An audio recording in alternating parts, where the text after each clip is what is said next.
அனைவருக்கும் வணக்கம். தாடி ரூட்ஸ் பக்கத்தில் மீண்டும் உங்களெல்லாம் சந்திப்பதில் எனக்கு மகிழ்ச்சி. இன்றைய ஒரு பதிவில் நான் பார்த்தீங்கன்னா யோலோன்னா என்னன்றதை பற்றி தெரிஞ்சுக்கலாம். யோலோன்ற ஒரு டெர்மை பற்றி தான் பேசணும்னு ஆசைப்படுறேன். யோலோனா யூ ஓன்லி லிவ் ஒன்ஸ் அப்படின்ற ஒரு மூமெண்ட். இந்த யோலோன்ற மூமெண்ட்ல பார்த்தீங்கன்னா நிறைய மில்லேனியல்ஸ், அதாவது பார்த்தீங்கன்னா 2000க்கு அப்புறம் பிறந்த குழந்தைங்கள் யார் யார் இருக்கீங்களோ அவங்கெல்லாம் இப்போ பார்த்தீங்கன்னா ஒரு 18 வயசு 19 வயசான இளைஞர்களாக மாறி இருப்பாங்க. அவங்க 18, 19, 20, 24 வயசு இந்த மில்லேனியல் ஜென்ரேஷன் இந்த யோலோன்ற மூவ்மெண்ட்ல அவங்க பார்ட்டிசிபேட் பண்றாங்க. அது என்ன அப்படின்னா, நீங்க ஒரு வாட்டி தான் நீங்க வாழ்றீங்க, அதனால இந்த ஒரு வாழ்க்கையை நீங்க என்ஜாய் பண்ணிட்டு போகலாம் அப்படின்ற ஒரு மனநிலையில அவங்க இருக்காங்க. ஆனா உண்மை எப்போ அவங்களுக்கு உணர்த்தும் அப்படின்னு பாத்தீங்கன்னா, ஒரு 10ல இருந்து 15 ஆண்டுகளுக்கு பிறகுதான் அந்த உண்மை உணர்த்தும். எப்படின்றத இந்த ஒரு பதிவுல நான் பேச ஆசைப்படுறேன். என்னன்னு பாத்தீங்கன்னா, பொதுவாகவே கல்வியெல்லாம் முடிஞ்ச பிறகு ஒரு கல்லூரியில் படித்து பட்டத்தை வாங்கி வேலை வாய்ப்புன்னு சொல்லி போய் சேர்ந்துருப்பாங்க பசங்க. வேலை வாய்ப்புன்ற சேர்ந்த பிறகு என்ன செய்கிறாங்கன்னு பார்த்தீங்கன்னா, இது எல்லாருடைய வாழ்க்கையும் நடக்கிறது விஷயம்தான். அவங்க பணம் முத அவங்க கையில் பணம் வந்த பிறகு என்ன பண்ணுவாங்க, அதை என்ஜாய் பண்ணணும்னு பார்ப்பாங்க. படத்துக்கு போகிறது, ஃப்ரெண்ட்ஸுங்களோட ஊரை சுற்றுறது, பார்ட்டிக்கு போகிறது, இந்த மாதிரி நிறைய விஷயங்கள், ஒரு பர்த்டே பார்ட்டி அட்டென்ட் பண்ணுறது, ட்ரிப்புக்கு போகிறது, இந்த மாதிரி அவங்க பணத்தை அனாவசியமாக செலவு பண்ண ஆரம்பிச்சிருவாங்க. இதனால என்ன அவங்க நினைக்கிறாங்க அப்படின்னா, வாழ்க்கை ஒரு வாட்டி தான் இருக்கு, நம்ம என்ஜாய் பண்ணிடலாம், யூத்தா இருக்கும் போதே எல்லாத்தையும் நம்ம அனுபவத்தை எடுத்துக்கலாம் அப்படின்ற ஒரு விஷயத்துல ரொம்ப கவனத்தை அவங்க செலுத்துவாங்கன்ற விஷயம். இதனால என்ன பாதிப்பு உண்டாகுது அப்படின்னு பாத்தீங்கன்னா, அவங்களுக்கு ஒரு 10ல இருந்து 15 வருஷத்துக்கு அவங்க திரும்பி பாக்குறப்போ பாத்தீங்கன்னா, அவங்க கூட இருக்கக்கூடிய நபர்கள் எல்லாருமே ஒவ்வொரு செட்டில் ஆயிருப்பாங்க வாழ்க்கையில. அவங்களுக்கு ஒரு கல்யாணமா இருக்கும், குழந்தை பிறந்திருக்கும், இன்னும் வேற ஏதோ இடங்கள்ல போய் மேற்படிப்புக்குன்னு வெளிநாட்டுகள்ல போய் அங்க செட்டில் ஆயிருப்பாங்க. எல்லா விதமான விஷயங்களும் மாற்றங்களும் உருவாகிறதப்போ என்ன பார்த்தீங்கன்னா, கடைசியில யார் அந்த நபர் அவனுடைய வாழ்க்கையை 10-15 வருஷமா அந்த யோலோ மைண்ட் செட்ல இருந்துட்டு இருந்தானோ, அவன் அவன் வாழ்க்கைய அந்த 10 வருஷத்துக்கு அவன் பறி கொடுத்துருவான் அவன் வாழ்க்கைன்ற விஷயம். ஏன்னா அவனுக்கு தேவையான அளவுக்கான அவன் கையில நிதி இருக்காது, கடன்ல சிக்கி இருப்பான், கிரெடிட் கார்டு கடனை வாங்கியிருப்பான், அல்லது பர்சனல் லோனை வாங்கியிருப்பான், வீட்டுக்கு கடனை வாங்கியிருப்பான், வண்டிக்கு கடனை வாங்கியிருப்பான், கடன்லயே அவன் முழுகிட்டு முடங்கிட்டு கிடப்பான். அதனால எந்த வேலை இருந்தாலும் கொடுங்க நான் செய்யறேன் அப்படின்ற ஒரு இக்கட்டான ஒரு இதுல தள்ளி அப்பட்டிருப்பான். அதே போலவே குடும்பமும் வந்திருக்கும், அவனுக்கு குழந்தைங்களுக்கு கல்வி கொடுக்கணும், கொடுத்தே ஆகணும், அதுக்கு கட்டணத்தை நம்ம கொடுத்தே ஆகணும். அந்த ஒரு இக்கட்டான ஒரு சூழ்நிலையில அவன் மாட்டிக்கிட்டு அங்க இருக்கக்கூடிய நபர்கள்கிட்டவும் கடன் வாங்குறது மாதிரியான ஒரு சூழ்நிலையில மாட்டிக்குவாங்க. இதுல இருந்து எப்படி வெளியே வரணும்ன்றதுக்காக தான் இந்த பதிவு நான் பண்ணணும்னு நினைக்கிறேன். அதாவது பாத்தீங்கன்னா, முதல்ல நீங்க ஒரு 18 வயசுக்கு அப்புறம் நீங்க ஒரு டிப்ளமா முடிச்சு வேலைக்கு போறீங்களோ, அல்லது இன்ஜினியரிங் முடிச்சு நீங்க வேலைக்கு போறீங்களோ, அல்லது மெடிசின் பண்றீங்க, டாக்டர் ஆயிட்டு ஒரு பிராக்டிஸ் பண்ணணும் அப்படின்ற ஒரு நோக்கத்துல இருக்கிறவங்களா இருப்பீங்க, இல்லைன்னா வெளிநாட்டுல போய் படிக்கணும்னு நினைக்கிறீங்களோ, நீங்க எல்லாருமே பண்ணக்கூடிய ஒரு முத விஷயம் என்னன்னு பாத்தீங்கன்னா, ஹெல்த் இன்சூரன்ஸை வாங்கி வச்சுக்கோங்க. ஏன் இதை சொல்றேன் அப்படின்னா, மருத்துவ காப்பீட்டுன்றது நீங்க எவ்வளவு இளம் வயசுல நீங்க செய்றீங்களோ அவ்வளோ உங்களோட பிரீமியம் ரொம்ப குறைவா இருக்கும். அதே போலவே ஒரு லைஃப் இன்சூரன்ஸும் வாங்கி வச்சுக்கோங்க. 1.5 வருஷத்துல நீங்க சம்பாதிக்கக்கூடிய அந்த 1.5 வருஷத்துல இந்த 2 விஷயம் நீங்க பண்ணிட்டீங்க அப்படின்னா, உங்களுக்கு வாழ்க்கையில ஒரு தைரியம் கிடைக்கும். எதுக்கு அப்படின்னா, என்னோட உடம்புக்கு, அதாவது எனக்கு இதே ஒரு தாக்கம், ஒரு ஆக்சிடென்ட்டோ இல்ல வேற ஏதாவது ஒரு நிகழ்வு எனக்கு ஏதாவது பாதிப்பு உண்டாச்சுன்னா என் கையில ஒரு காப்பீட்டு கார்டு இருக்கு அப்படின்ற ஒரு தைரியம் வந்துடும். மனதளவுலையும் உங்களுக்கு அந்த தைரியம் வந்துடும். நீங்க உங்களுக்காக பே யுவர் செல்ஃப் ஃபர்ஸ்ட் அப்படின்ற ஒரு கான்செப்ட் தான் இது. அதுக்கு அடுத்தது உங்க குடும்பத்தை நீங்க கவனமா வச்சுக்கோங்க. அது எப்படின்னா, ஒரு ஃபேமிலி இன்சூரன்ஸ் கவரேஜ் வாங்கிக்கோங்க. அதன்படியாக அவங்களுடைய மருத்துவ செலவு எல்லாமே பாத்தீங்கன்னா, அந்த இன்சூரன்ஸ்ல திடீர்னு ஏதாவது எமர்ஜென்சின்றப்போ அந்த இன்சூரன்ஸ் அவங்கள காப்பாற்றுற மாதிரியான ஒரு விஷயத்த நீங்க பண்ணுங்க. இந்த விஷயம், இந்த 2 விஷயம் நீங்க பண்ண பிறகு, ஹெல்த் இன்சூரன்ஸ், லைஃப் இன்சூரன்ஸ் நீங்க பண்ணிட்டீங்க அப்படின்ற பிறகு அடுத்தது நீங்க என்ன செய்யணும் அப்படின்னு பாத்தீங்கன்னா, முக்கியமா ஆர்டி, பேங்க்ல ஆர்டி போடுங்க, அல்லது போஸ்ட் ஆஃபீஸ்ல ஆர்டி போடுங்க. Recurring deposit. வருஷத்துக்கு இவ்வளவு அமௌண்ட் நீங்க எப்படியாவது சேவ் பண்ணணும் அப்படின்னா, கண்டிப்பா அந்த அமௌண்ட் டார்கெட்டை வச்சு நீங்க சேவ் பண்ண முடியாது. அதுக்கு பதிலாக ஒரு ரெக்கரிங் டெபாசிட் அக்கௌண்ட்டை பேங்க்லயோ போஸ்ட் ஆஃபீஸ்லயோ ஆரம்பிச்சிட்டீங்கன்னா, உங்களுக்கு சேஃபா ஒரு அமௌண்ட் டிடெக்ட் ஆகிட்டே போகும் மந்த்லி. அது உங்களுக்கு சேவிங்ஸா அது பாட்டுக்கு அது வேலை செஞ்சுக்கிட்டே இருக்கும். ஸோ எப்போ பேங்க்ல ஒரு அமௌண்ட்டை வச்சுக்கணும். அந்த ஆர்டி பண்ண அடுத்த செகண்டே நீங்க யோசிக்க வேண்டிய விஷயம் என்னன்னா, 1ல இருந்து 2 வருஷம் வரைக்கான எமர்ஜென்சி ஃபண்டை டெவலப் பண்ணணும்.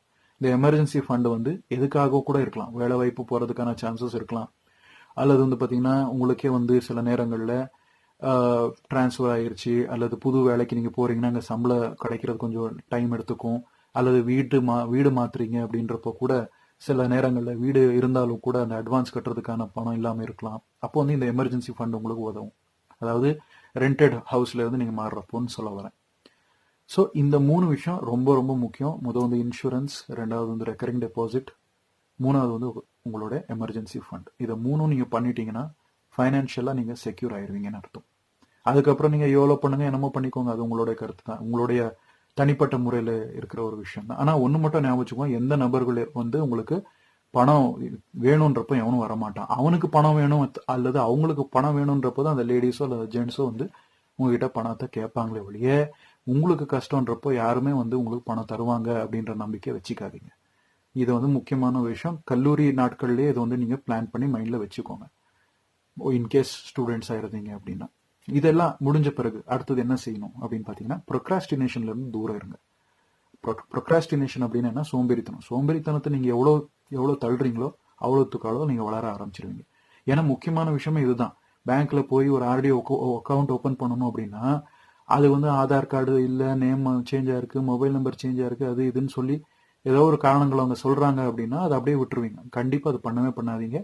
ஆக்டிவா போயிட்டு வாலண்டரியா என்னென்ன சேஞ்சஸ் பண்ண முடியுமோ அதை பண்ணுங்க. பண்ணிட்டு உடனே அந்த விஷயங்களை முடிச்சிருங்க. ஆர்டி ஓப்பன் பண்றது, இன்சூரன்ஸ் வாங்குறது, டர்ம் இன்சூரன்ஸ் ஆகட்டும், லைஃப் இன்சூரன்ஸ் ஆகட்டும், ஹெல்த் இன்சூரன்ஸ் ஆகட்டும், இது 3 விஷயமும் என்னன்றது தெரிஞ்சுக்கிட்டு அதை வாங்குங்க. போஸ்ட் ஆஃபீஸ்ல கூட term insurance, life insurance, accidental cover insurance இருக்கு. அதை பத்தி நீங்க விசாரிங்க. சேஃபான முறையில வந்து நீங்க அதுல வந்து இது பண்ணலாம், பணத்தை வந்து நீங்க போடலாம், பிரீமியமா கட்டிட்டே போகலாம். அதுக்கப்புறம் 3வது விஷயம் நான் சொன்ன மாதிரி எமர்ஜென்சி ஃபண்டை பில்ட் பண்ணுங்க. எதுக்கு இதெல்லாமே முக்கியம் அப்படின்னு பார்த்தீங்கன்னா, ஒரு ஃபினான்ஷியல் எமர்ஜென்சின்னும் போது இது உங்களுக்கு சப்போர்ட் ஆகும் அப்படின்ற ஒரு விஷயம். அதுக்கப்புறம் வந்து பார்த்தீங்கன்னா, இப்போ நான் சொன்ன மாதிரி இந்த இன்சூரன்ஸுக்கும் இன்வெஸ்ட்மெண்ட்டுக்கும் இருக்கக்கூடிய டிஃப்ரென்சஸை தெரிஞ்சுக்கோங்க. இன்சூரன்ஸ்ன்றது வேற, இன்வெஸ்ட்மெண்ட்ன்றது வேற. இன்வெஸ்ட்மெண்ட் நீங்க போடுற பணம் எவ்வளோ மடங்கு மேலே போகும், எவ்வளோ ரிட்டர்ன்ஸ் உங்களுக்கு கொடுக்குன்றது தான் இன்வெஸ்ட்மெண்ட் ஆகும். இன்சூரன்ஸ் வந்து எமர்ஜென்சி டைம்ல உங்களுக்கு வந்து ஏதாவது ஒரு பாதிப்பு உண்டானாதான், ரிஸ்க் இருந்தால் மட்டும்தான் அந்த ரிஸ்க்கு ஏற்ற மாதிரியான ஒரு சொல்யூஷனா இந்த இன்சூரன்ஸ் அப்படின்றது இருக்கும். அதாவது திடீர்னு ஏதோ எதிர்பாராத விதத்துல அசம்பவிதம் நடந்துருச்சு அப்படின்னா லைஃப் இன்சூரன்ஸ் உங்களுக்கு வந்து உங்க ஃபேமிலி வந்து காப்பாற்றும். அதே மாதிரி டேர்ம் இன்சூரன்ஸ் வந்து ஒரு குறிப்பிட்ட வருடங்களுக்கு வந்து நீங்க ஒரு டேர்ம் பிளானை போட்டு நீங்க பணத்தை கட்டிட்டே போறீங்க மாசம் மாசம்னா, அந்த டேர்ம் பிளான் முடிகிறதுக்குள்ள உங்களுக்கு வந்து அந்த எவ்வளோ அமௌண்ட் நீங்க கொடுத்துருக்கீங்களோ அந்த பணம் திருப்பி கொடுப்பாங்க. அந்த டேர்ம் பிளானுக்குள்ளே உங்களுக்கு ஏதாவது ஒரு அசம்பவிதம் நடந்துருச்சுன்னா, ஏன்னா இயற்கையா எது வேணுமாலும் நடக்கலாம் இயற்கையில, அப்படி இருக்கிறப்ப வந்து பாத்தீங்கன்னா அந்த அமௌண்ட்டை வந்து உங்களுடைய நாமினியா இருக்காங்களோ அவங்களுக்கு கொடுப்பாங்க. உங்க குடும்பத்துல பெற்றோர்களா இருக்கலாம், உங்க சகோதரிகளா இருக்கலாம், அல்லது கல்யாணத்துக்கு அப்புறம் வந்து பாத்தீங்கன்னா உங்களுடைய மனைவியோ குழந்தைங்களோ இருக்கலாம். ஸோ அதனால இது ரொம்ப முக்கியமான ஒரு விஷயம். டேர்ம் இன்சூரன்ஸ், லைஃப் இன்சூரன்ஸ் என்னன்றதெல்லாம் நீங்க தெரிஞ்சு வச்சுக்கோங்கன்றது. இது ஃபர்ஸ்ட் 1.5 years அல்லது ஒரு 2 years நீங்க ஒர்க்கிங் லைஃப்ல பண்ணிட்டீங்கன்னா, அடுத்த 2 years to 6 yearsல வந்து இன்வெஸ்ட்மெண்ட்டுக்கு நீங்க ஜம்ப் பண்ணுங்க. அப்போதான் வந்து நீங்க இன்வெஸ்டிங்கை நீங்க ஸ்டார்ட் பண்ணணும். அதாவது நீங்க மியூச்சுவல் ஃபண்ட்ஸை ஓப்பன் பண்றதாகட்டும், அல்லது நீங்க டைரக்டா எக்விட்டி மார்க்கெட்ல ஜம்ப் பண்றதாகட்டும், கிரிப்டோ கரன்சில ஜம்ப் பண்றதாகட்டும், ரியல் எஸ்டேட்ல நீங்க ஜம்ப் பண்றதாகட்டும், இந்த மாதிரி உங்களுடைய ஃபினான்சஸை டைவர்சிஃபை பண்றதுக்கான முயற்சிகளை நீங்க எடுக்க ஆரம்பிங்க. டைவர்சிஃபிகேஷன் பத்தி இன்னொரு வீடியோல நான் பேசியிருந்தேன்.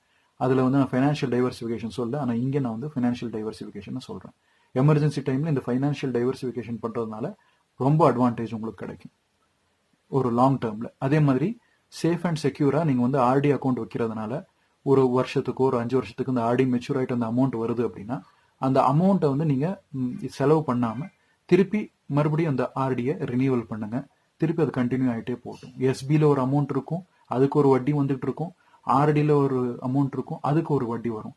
அந்த வட்டி ரெண்டும் கம்பைன் பண்ணி பார்க்குறப்போ உங்களுக்கு ஒரு சேஃபான ரிட்டர்ன்ஸ் கிடைச்சிட்டு இருக்கும் அப்படின்ற ஒரு விஷயம். எவ்வளோ முடியுமோ முடிஞ்ச அளவுக்கு ஃபண்ட்ஸை லிக்விட்ல வச்சுக்கோங்க. இல்லிக்விட் ஆசெட்ஸ் அப்படின்றத வந்து கொஞ்சம் தகுத்து பார்த்துக்கோங்க. இனிஷியல் டேஸ்ல ஒரு கல்யாணம் ஆன பிறகு வந்து நீங்க யோசிக்கிறீங்க அப்படின்னீங்கன்னா, அப்போ வந்து நீங்க ஒரு வீடு வாங்குற பத்தியோ வெஹிக்கிள் பத்தியோ அப்போ வந்து நீங்க யோசிக்கலாம். கல்யாணத்துக்கு முன்பு இந்த மாதிரியான ஒரு மைண்ட் செட்டை வச்சுக்காதீங்க. அதே மாதிரி எந்த நண்பரும் உங்களை வந்து ஹெல்ப் பண்ண மாட்டாங்க வாழ்க்கையில. அது மட்டும் அவசியமா தெரிஞ்சு வச்சுக்கோங்க.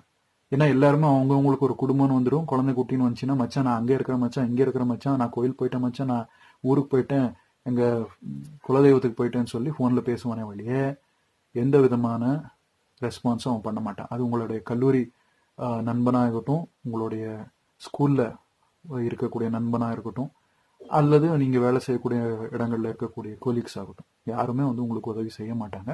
அப்படி மீறியும் உதவி செஞ்சாங்க, அது ரொம்ப ரேரஸ்ட் ஆஃப் த ரேர் அப்படின்னா நீங்கள் அதை எண்ணணுமே ஒழிய பொதுவாக வந்து யாருமே வந்து உங்களுக்கு உதவி செய்ய மாட்டாங்க. இதை வந்து மனதில் வச்சுக்கோங்க. அடுத்த பதிவில் வந்து இன்னொரு சுவாரஸ்யமான ஒரு விஷயத்த நான் சொல்கிறேன். இந்த பதிவு உங்களுக்கு பிடிச்சிருந்தா லைக் பண்ணுங்க. உங்களுடைய கருத்துக்களை ஏதாவது அந்த கமெண்ட்ல சொல்லுங்க. மறக்காம நம்ம யூடியூப் சேனல் சப்ஸ்கிரைப் பண்ணுங்க. மீண்டும் ஒரு பதிவில் சந்திப்போம். நன்றி, வணக்கம்.